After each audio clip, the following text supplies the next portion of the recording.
At the beginning of the story, we meet a girl named Emily. She is walking down the road, crying, when a car pulls up in front of her. Without thinking, Emily gets into the car and drives off. That was a dumb move, girl. Stop binging K-pop videos and try watching some crime dramas instead. What happens next, and who did she go with? We'll get to that later. Next, we meet the ultimate gangster of every reel and short video, Don Lee, a boxing coach. One of his students had a boxing match and ended up in second place. Since the match was rigged, Don Lee decides to return the trophy to the association's chief. He finds the chief enjoying dinner with bribe money, surrounded by other officials, in a fancy restaurant. Lee confronts the officials, saying, "My students work so hard and you guys fix matches like it's nothing." As a result, he beats the crap out of the chief official. Call it dessert. Yeah, screw corruption. Do a crappy job and earn a crappy salary, right? Of course, Lee gets fired from his coaching job for attacking the official. Welcome to the unemployment club, bro. Maybe start a YouTube channel like me? Anyway, Lee talks to his wife, and we get a glimpse of his personality. He's got a serious anger issue, so bad that it landed him in jail once. Now, with his wife's help, he's starting fresh with a job as a teacher in a small town. On his way to the town, Lee's car gets a flat tire, so he waits for a tow truck. While waiting, he notices a bulletin board with a photo of Emily. You know, the girl from the beginning? Yeah, that dumb bitch is missing, probably dead. He came to the town where the election campaign is going on for governor, between Korean Trump versus Kamala Singh. Okay, I made that part up, excuse me. Lee steps in to stop a random fight between two girls before they mess up their double eyelid plastic surgeries. What a hero. One of the girls is Alice, a friend of the missing girl Emily. Later, Alice visits Emily's grandmother to offer condolences and finds a bar token in Emily's room. On her way back, Alice notices a stranger following her, but at the last moment, she manages to hop on a bus. Meanwhile, Lee runs into a police officer named Jin, who used to be one of his students. Soon after, Lee starts working at Alice's school as a gym teacher. His first task? Collecting lunch fees from students, like a true gangster collecting protection money. The principal introduces Lee to the other teachers, and his desk is next to an art teacher named James. Don't be fooled by James' handsome K-pop star looks. This guy is a nasty piece of Where were we? Oh right, Lee heads to the school canteen to collect the lunch fees. But instead of paying up, the girls just mock him and refuse to give him a single penny. Guess his bulky build doesn't really fit the job. That's when Walter, a local politician, shows up. Lee greets him, trying to stay polite. He then spots Alice and asks her to pay her lunch fees. She brushes him off, saying she'll pay later. Oof. Looks like Lee got brutally left-swiped on his first day. Maybe it's time to update his Tinder profile. Alice gets scolded by a teacher for putting up Emily's missing poster on the school notice board. Honestly though, she should have just asked why her makeup wasn't on point. Anyway, Lee spots Alice running away from school. That's when the other teachers tell him to go home or to the market and collect fees, like a real gangster. And what does Lee do? And like a total dumbass, Lee decides to go to the market. Lee follows Alice, but like a distracted 6-year-old, gets sidetracked by an arcade machine. On the bright side, he wins a toy. Yay for small victories, I guess. Soon after, he sees a crowd gathering as the politician Walter gives a speech, driving people nuts. But Lee keeps his focus this time and follows Alice to a bar where Emily was last seen. Alice starts asking questions, but the bar owner and the people there quickly turn on her, which is obvious, honestly. Luckily, Lee shows up just in time, rescues Alice, and takes her outside. He tells her to let the police handle the investigation and stay out of it. This isn't something she should mess with. He makes her sit in the car to drop her off. But midway through the ride, Alice insists on getting out and walking home. As she heads toward her house, the same stranger from before follows her, and this time he attacks. On the way, Lee finds Alice's phone in the car, so he returns to give it back and ends up saving her from the attacker. The attacker runs off as soon as he sees Lee. Lee rushes Alice to the hospital and reports the incident to the police. However, when the police chief hears Emily's name, he brushes it off, trying to ignore the case.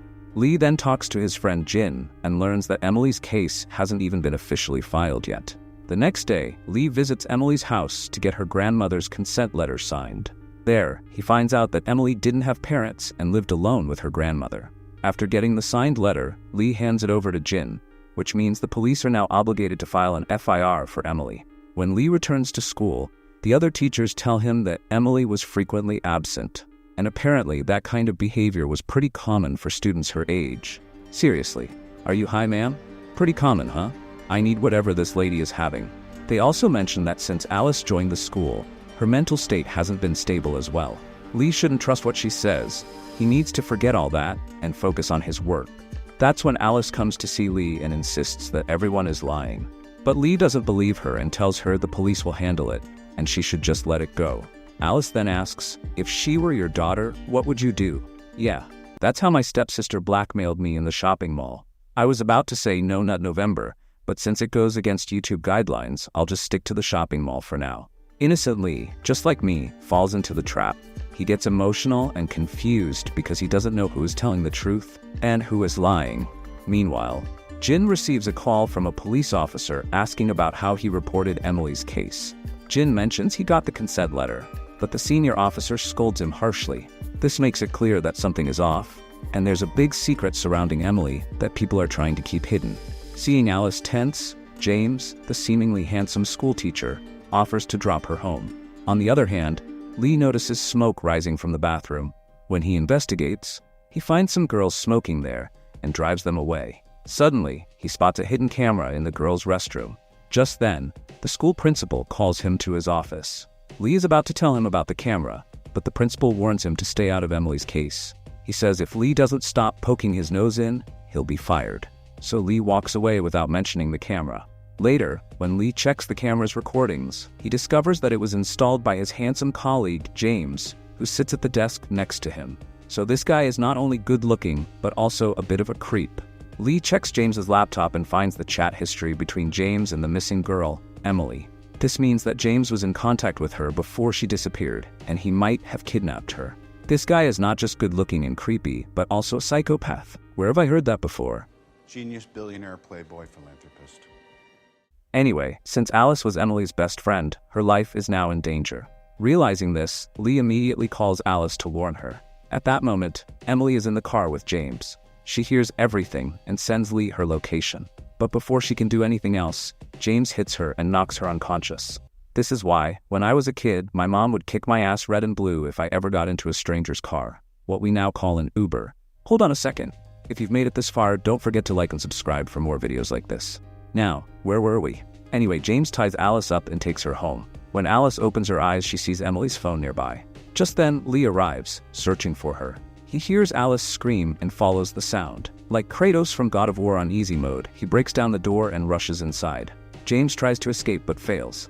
Now, Lee beats James red and blue like my mom used to do on a random Friday afternoon.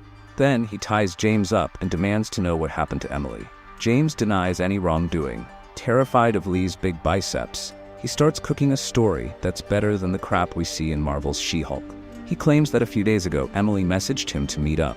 When they met, Emily had numerous bruises on her body, and she looked terrified, as if something terrible had happened to her. While they were together, Emily received a call from someone. She told James to drop her off in the middle of the road, and when he asked why, she just said someone else would pick her up. After hearing this, James dropped her off at a gas station and left.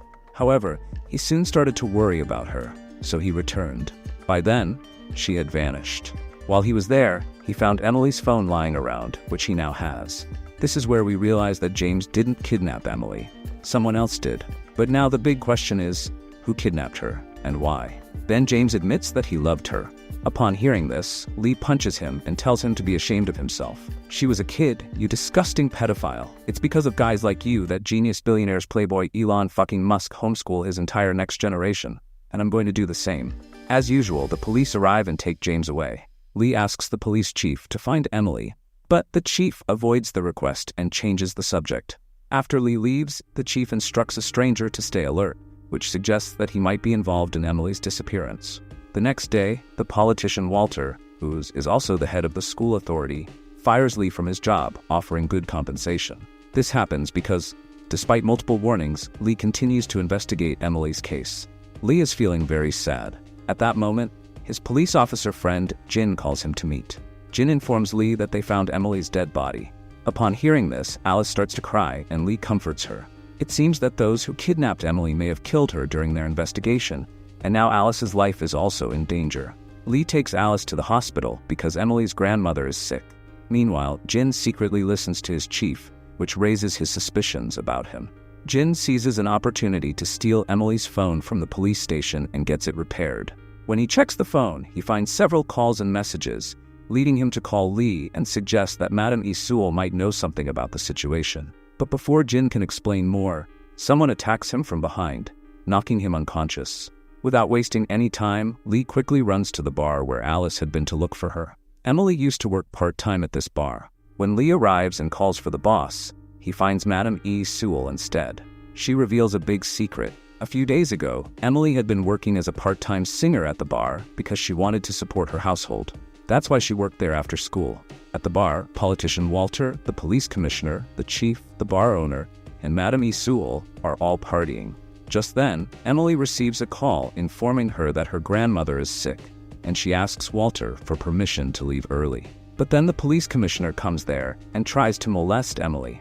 But Emily bites his peanut-sized Asian dick and runs away. The commissioner asks the bar owner to catch him before she reveals his dick size to her friends. The bar owner runs to catch Emily, and here Madame E. Sewell stops narrating the story. Lee realizes that the bar owner must have killed Emily. Then some pussies attack Lee in the bar, but Lee beats the crap out of them all alone. He catches the bar owner and makes him tell the truth. He tells Lee that he didn't kill Emily. He called her and told her to stop at the petrol pump. When he reached there, she wasn't there. He finds Emily's dead body in a public washroom. A stranger was holding her dead body. Surprise, surprise. The stranger turns out to be none other than good-looking, psychopath, creepy, pedophile teacher James, which means James told a fake story to Lee earlier fathered. What a twist. I didn't see that coming. While watching the movie, I thought that teacher James really loved his student Emily. Fucking twat. I really need to stop watching the wrong category on the internet. Meanwhile, James kidnaps Alice again so he can end the story once and for all. Lee goes to James's house to rescue her, but James is not there. Instead, Lee discovers a secret hideout where he finds James's real address. On the other side, James is torturing Alice. Just then, politician Walter arrives. In a hurry, James hides Alice in a closet. Here, another secret is revealed. James is actually the son of politician Walter. This explains why the school warned Lee and later fired him for investigating the case. Bro, how many secrets are there to reveal? I'm running out of stuff. This movie deserves a straight 10 out of 10. On the day James killed Emily, the bar owner called Walter to the gas station. As a concerned father, Walter beat James and shouted, "What have you done?" But then he sees that Emily is still alive. In a shocking turn, Walter brutally kills Emily to protect his son and his political career. This means that while James abused Emily, Walter is the real killer. James accuses Walter, saying, "You killed her. Everyone is after me." In response, Walter beats James again. Talk about intense parenting. Asian parenting takes it to another level. But then, Walter receives a call from the election commissioner and leaves the scene. Alice overhears everything and tries to escape, but James places a glass in her path, causing her to injure her foot while running. Just as James is about to kill her, Lee arrives. James turns his attention to Lee and attacks him with a knife. Lee gets hurt, but like a monster, he still fights back and defeats James. James begs for his life, so Lee decides to let him go and picks up Alice to take her to the hospital. But just then, James attacks him again. This time, Lee channels his inner Gilgamesh from the blockbuster Marvel movie Eternals and delivers a powerful punch, knocking James out. Lee picks up Alice and rushes to the hospital.